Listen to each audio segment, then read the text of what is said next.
Moonprincess here. I hope you are doing very, very, very, very well. I am going to talk about some Victorian facts that I got off the Kids National Geographic webpage.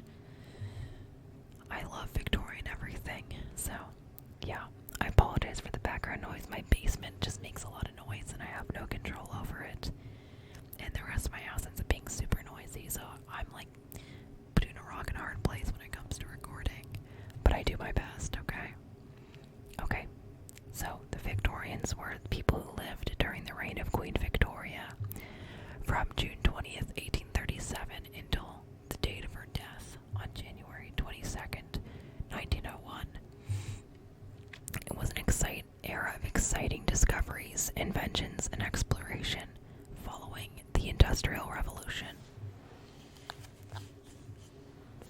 During the Victorian era, Britain expanded its territory throughout the world and became the largest, richest, and most powerful empire in world history. A quarter of the world's population lived in the empire, and Queen Victoria was even Empress of India. Today, we look back at the British Empire differently to how it was viewed at the time. Indigenous people were often treated unfairly by the invading British, and tensions ran high. Over time, the empire broke down, and gradually, countries gained independence, or regained in a sense. New inventions like the telephone or motor car, typewriter, bicycle, and moving film totally changed the way that people lived, worked, and traveled. In 1856, an engineer named Henry Bessemer invented a new method for turning iron into steel, making it possible to build ships, bridges, and other structures on a scale like never before. Expansion of the railways meant that people could travel faster and further than ever before. All of Britain's major cities like London, Glasgow, and Manchester were now connected. Before trains, the fastest mode of transportation was horses. I actually took a class on 18th century Europe, and we talked a lot about some of these things, and it's really fascinating. I could probably do some videos on more content related to this time period as well, but anyways, back to the video. The boom in industry saw lots of people moving to cities to find work. For the first time in world history, more people lived in cities than in the countryside, making city centers very cramped. Poor people lived in crowded slums, houses which were overcrowded, smelly, and in bad repair. Despite British political power, many ordinary people led hard lives. As technology advanced, new machines left lots of people without jobs. Many resorted to work at workhouses, which provided basic poor relief like food, medical care, and shelter in exchange for labor. Conditions were poor, and sadly, families were often separated. Many charities for the poor, like the Salvation Army and Barnardos, were established during the Victorian era. They fed the hungry in soup kitchens and looked after the poorest children in orphanages.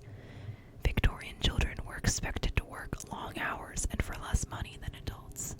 Seems unfair, right?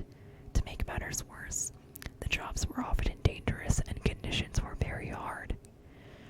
Children were favored because they could fit into tight spaces that adults couldn't. Therefore, many children worked in factories, coal mines, and as chimney sweeps. Super dangerous. And children often, I'm sure, lost limbs and stuff from this. It's not good.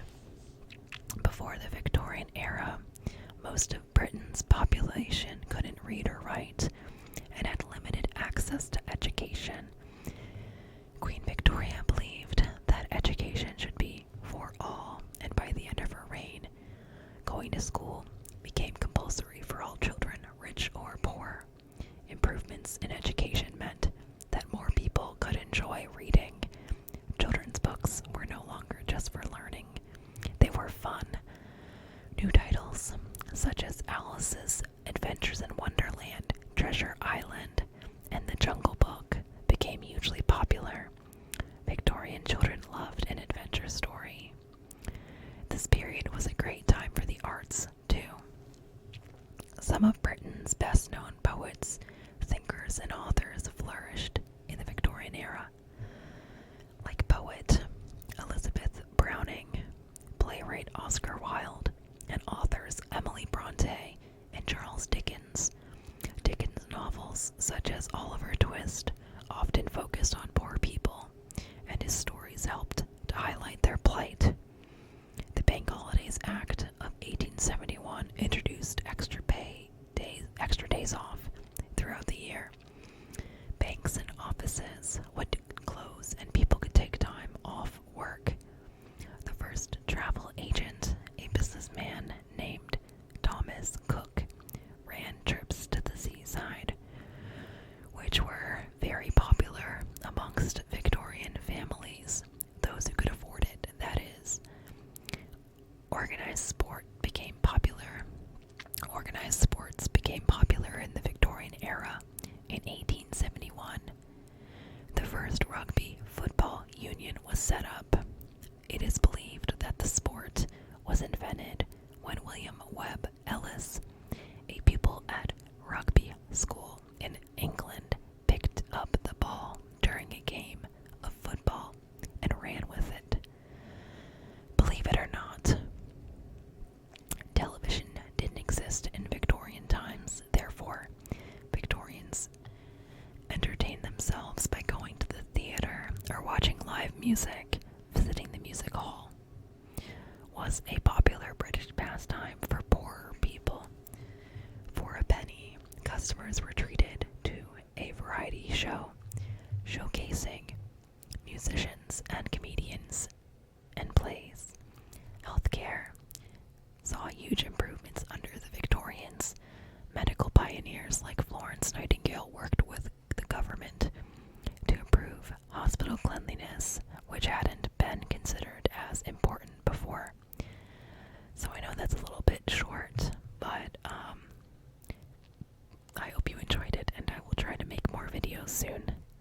I have some that I have to keep redoing some of them if they don't come out right, so